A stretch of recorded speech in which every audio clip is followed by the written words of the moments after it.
currently I'm writing 2 books at a time. It's a bit of an experiment, so if you want to see how it goes, like my Facebook page and you can stay up to date about it. The way I'm trying to write is I'm writing twice a day. I'm doing a couple of hours in the morning, a couple of hours in the afternoon. So from about 8 o'clock in the morning when I drop the kids off until about 10, I'm working on 1 book.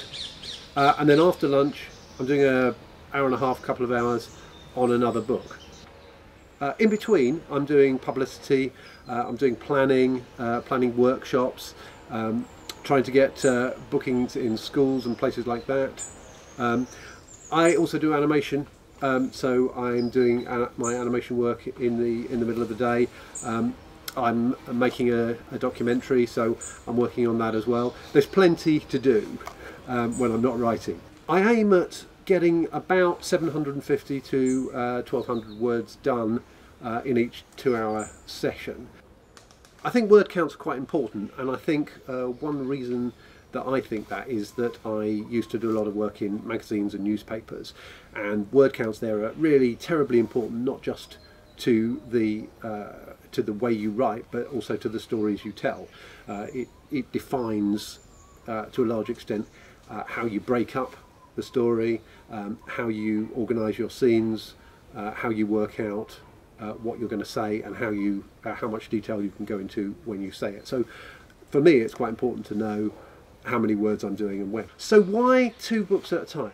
I tend to write 2 different kinds of books. I tend to write exciting, funny stories where lots of strange stuff goes on, but the telling of the story is actually quite straightforward.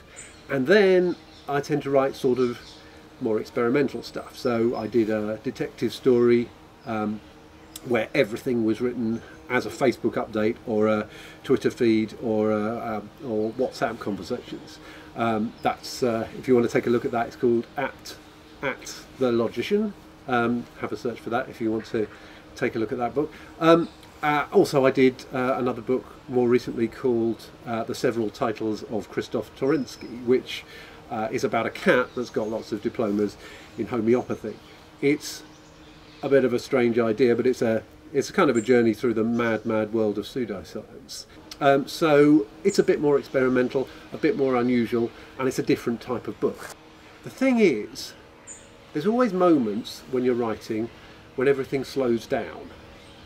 Not writer's block. It's not like I'm having an existential crisis about, oh, my inspiration isn't hitting, what shall I do? Shall I go and live in a French retreat? It's not like that.